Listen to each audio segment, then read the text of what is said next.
Deep in the sacred heart of the Yoruba wilderness lay the Osun Grove, a place where sunlight danced like gold on the river's surface and ancient trees whispered secrets of forgotten times. The air always carried a gentle hum, part wind, part spirit, as though the river goddess herself breathed life into the forest. Every year, during the festival of flowing waters, the animals of the kingdom gathered to honor Osun, guardian of purity, grace, and balance. It was a festival of music, dance, and storytelling, but at its center was the legendary Riverbank Challenge, a race along the meandering banks of the Osun River. For generations, Hare had held the title of champion. His legs were swift, his spirit proud, and his confidence unshakable. "Who can outrun the wind?" he boasted, leaping from stump to stump. Certainly not that slow, stubborn tortoise. Tortoise ignored the jeers as usual. His shell bore scratches from many journeys, and his eyes carried the calm of a creature who had lived long enough to understand the wisdom of patience. But that year, something stirred inside him, something quiet but firm. During the announcement of the race, with drums echoing through the grove and birds singing in high branches, Tortoise stepped forward. "I shall race," he said. Gasps filled the air. Antelope shook her head. "Why embarrass yourself, Ijapa?"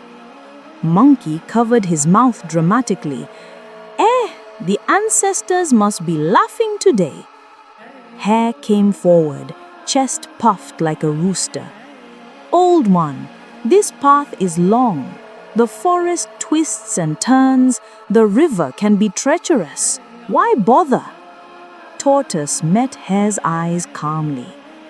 "The river flows at its own pace, but it reaches the sea all the same." The forest fell silent. King Leopard, guardian of Osun Grove, nodded slowly. "Very well.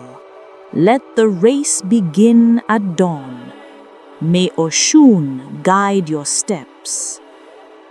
The next morning, mist hovered above the water like a white veil.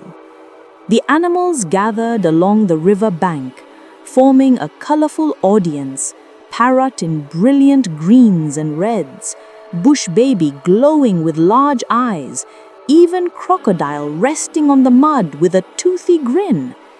The path of the Riverbank Challenge wound past glowing firefly caves, beneath hanging vines that touched the water, across slippery roots and shadowy clearings.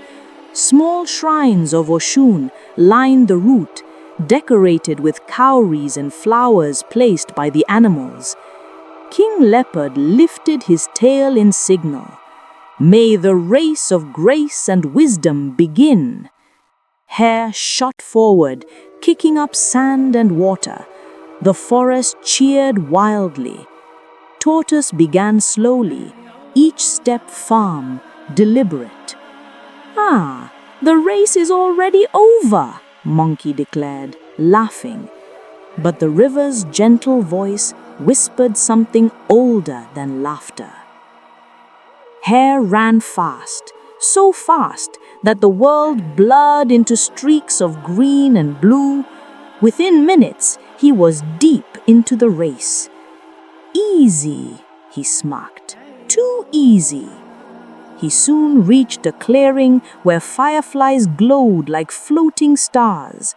A group of younger animals had gathered there for entertainment, toddlers of the forest who adored Hare's sprint. "Show us your famous sprint," they squealed. Hare preened. "Why not? I have plenty of time." He dashed around them in circles, creating a whirlwind of glowing light. The forest lit up like a miniature galaxy. The children clapped and chirped happily. A little more, Hare thought. Let me give them a performance the grove will never forget.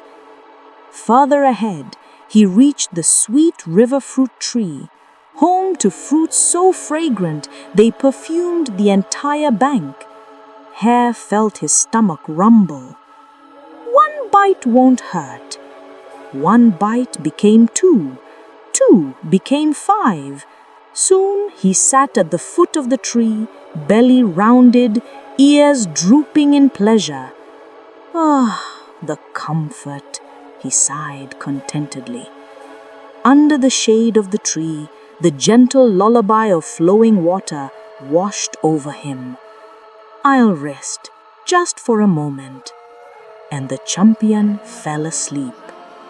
Meanwhile, Tortoise trudged on. The firefly cave shimmered around him, casting specks of gold on his shell. The young animals whined in disappointment. He doesn't dance, he doesn't run. But Tortoise stopped briefly and said, Not all journeys are meant for show. Near the fruit tree, Tortoise saw Hare sleeping deeply, snoring so loudly he sent ripples across the river. Tortoise did not laugh. He only nodded. Speed without discipline leads nowhere, he said. He continued. As he reached the shrines of Osun, he paused and bowed his head. May the path be straight, even when my legs are slow, he whispered. The river shimmered, as though in blessing. The animals waited impatiently near the finish line, a large fallen log that stretched across a narrow bend of the river. Where is Hare? Parrot squawked in confusion. He should have reached here long ago, Antelope said anxiously. Suddenly, a small figure emerged in the distance, slow, steady, unbroken. Tortoise. Gasps filled the air. No, it cannot be. He cannot win. But he moved forward, each step deliberate, each breath measured, each moment earned. He crawled onto the fallen log, crossed it carefully, and touched the carved symbol of Osun on the other side. He had finished the race. The grove erupted into thunderous cheers, drums pounding like the river's own heartbeat. Moments later, Hare came sprinting furiously, twigs stuck in his fur, eyes wide with panic. No, no, move aside, I'm the winner. But the truth stood tall like an ancient tree. He had lost. That evening, under lantern-lit branches, the animals celebrated Tortoise. Offerings of flowers floated down the river. The shrine keepers said the goddess herself smiled upon the humble victor. Tortoise was crowned Keeper of the River's Wisdom, a title given only once every generation. Hare approached him, ears low, pride deflated. Ijapa, I was foolish. I let pride turn my feet from the path. Tortoise placed a steady foot on Hare's paw. In the grove of Osun, speed is a blessing, yes, but wisdom is the river that never dries. And the river whispered in agreement.